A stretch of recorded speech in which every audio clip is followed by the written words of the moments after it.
காஞ்சிபுரம் ஸ்ரீ வரதராஜ பெருமாள் கோவில்ல நடக்கக்கூடிய ஒரு மிக முக்கியமான திருவிழா பற்றியும், அந்த கோவில்ல பெருமாளை எந்த மாதிரி வழிபடணும், ஒவ்வொரு ராசிக்காரர்களும் எப்படி பெருமாளை வழிபடணும் அப்படிங்கிறத இந்த காணொலியில பார்க்கலாம்.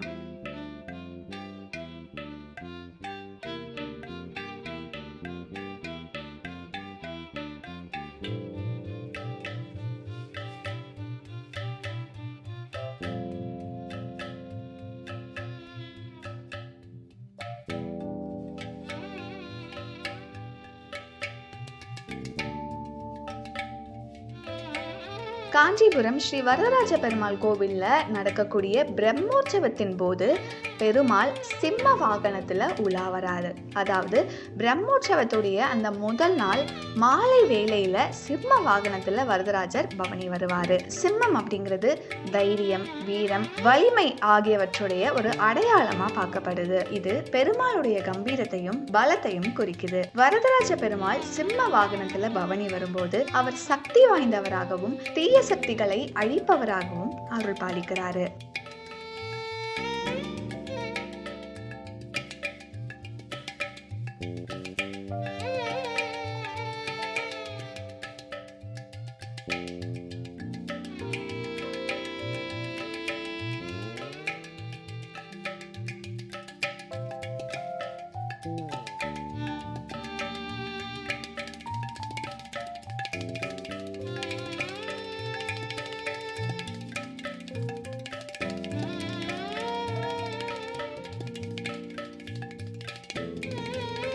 பெருமாளை வழிபடுவதன் மூலமாக செல்வம் பெருகும் மற்றும் சுபிக்ஷமான வாழ்க்கை கிடைக்கும் அப்படின்னு பக்தர்கள் கிட்ட ஒரு நம்பிக்கையும் இருக்கு. வாழ்க்கையில அமைதியும் மகிழ்ச்சியும் ஏற்படவும் மனதில் அமைதி நிலவவும் இந்த ஸ்தலத்துல வழிபாடு செய்யப்படுது. குடும்பத்தில் நல்லிணக்கம் ஏற்படுவதும் ஒற்றுமை பெருகவும் இந்த கோவில்ல வழிபாடு செய்யப்படுது. வரதராஜ பெருமாளை வணங்குறதுனால எல்லா காரியங்களுமே வெற்றி பெறவும் சகல தேவைகளும் நிறைவேறும் அப்படின்னும் நம்பப்படுது. காஞ்சிபுரம் வரதராஜ பெருமாள் கோவில்ல இருக்கக்கூடிய அத்திவரதர் எல்லா ராசிக்காரர்களுக்குமே அருள் புரிவார் அப்படிங்கிற ஒரு நம்பிக்கையும் இருக்கு. இப்போ 12 ராசிக்காரர்களும் பெருமாளை எப்படி பிரார்த்திக்கணும் அப்படிங்கிறத பார்க்கலாம். மேஷம், பெருமாளுடைய நெற்றியை பார்த்து வழிபடுவது மிகப்பெரிய தீட்சிதை கிடைக்கக்கூடிய வாய்ப்பு இருக்கு. ரிஷபம், ரிஷப ராசியை சேர்ந்த ஆணாக இருந்தாலும் பெண்ணாக இருந்தாலும் பெருமாளின் கன்னங்களை பார்த்து சேவிப்பது சிறந்தது. ஆண்கள் வலது கன்னம், பெண்கள் இடது கன்னம் பார்த்து பிரார்த்தனை வைப்பதோடு முழு பெருமாளையும் பார்த்து வணங்குவது நல்லது. மிதுனம், மிதுன ராசியை சேர்ந்தவர்கள் பெருமாளுடைய இடது தோள் அல்லது வலது தோள் பார்த்து பிரார்த்திக்கணும். ஆண்கள் வலது தோளும் பெண்கள் இடது தோள் பார்த்து பிரார்த்தனையை வைத்து பெருமாளை முழுவதுமாக கண்டு தரிசிக்கணும். கடகம், பெருமாளின் கைமேல் நோக்கி காட்டும் கையின் உள்ளங்கையை பார்த்து பிரார்த்தனை செய்யணும். சிம்மம், பெருமாளின் தாடையை பார்த்து பிரார்த்திக்கணும். சமுதாயத்தில் பிரபலமாக வாழ வேண்டும் என்று நினைக்கும் சிம்ம ராசிக்காரர்கள் தாடையை பார்த்து பிரார்த்தனை செய்ய வேண்டும். கன்னி, பொதுவாக வயதானாலும் இளமையாக தோன்றக்கூடிய கன்னிராசிக்காரர்கள் வசீகரமான தோற்றமுள்ள கன்னிராசிக்காரர்கள் பெருமாளின் இடுப்பு பகுதியை பார்த்து பிரார்த்தனை வைப்பது நல்லது. துலாம், துலாம் ராசியினர் பெருமாளின் முழங்கால் பார்த்து பிரார்த்தனை செய்வது நல்லது. துலாம் ராசியினர் நேர்மையானவர்கள் என்பதால் கலியுகத்தில் அதிக சிக்கலை அனுபவிப்பவர். அதனால் அவர்கள் பெருமாளின் முழங்கால் பகுதியை பார்த்து பிரார்த்தித்துக் கொள்ளலாம்.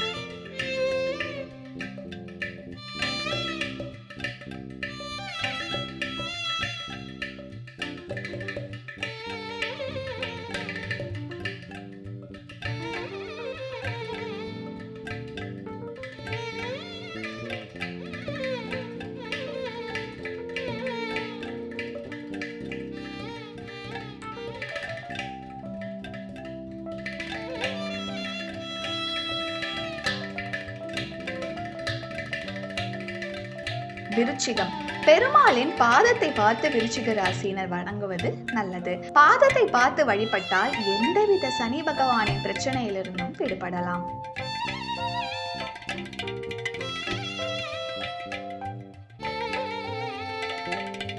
தனுசு. தனுசு ராசியினர் பெருமாளின் கைப்புஜம் பகுதியை பார்த்து வழிபாடு செய்வது நல்லது.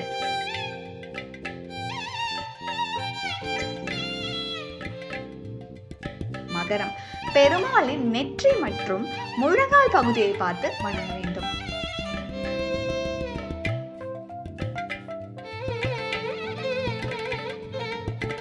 கும்பம். மரகம் மற்றும் கும்பராசியின் அதிபதி சனி என்பதால் இரு ராசியினரும் பெருமாளின் முழு உருவத்தை பார்த்து வழிபாடு செய்வதுடன் வேண்டுதல் வைக்கும் போது பெருமானின் உதட்டு பகுதியையும் பெருமானின் பாதத்தை பார்த்து வைத்தால் வாதம் வம்பு வழக்குகளிலிருந்து விடுபட முடியும்.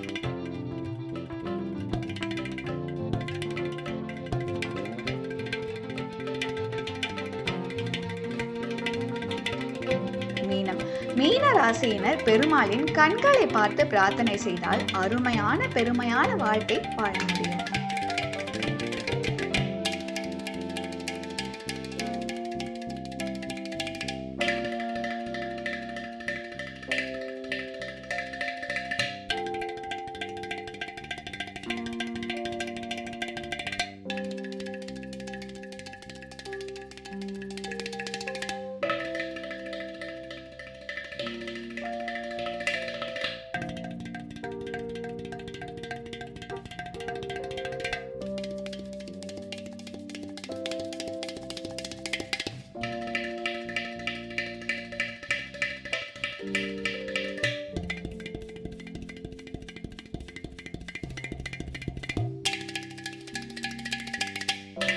அத்திவரதரை இப்படி வணங்குவதன் மூலம் ஜாதகத்தில் நவகிரகங்கள் அமைப்பு எப்படி இருந்தாலும் அவர்கள் வாழ்க்கையில் சிறப்பான ஏற்றமும் நிம்மதியும் மகிழ்ச்சியும் கிடைக்கும்.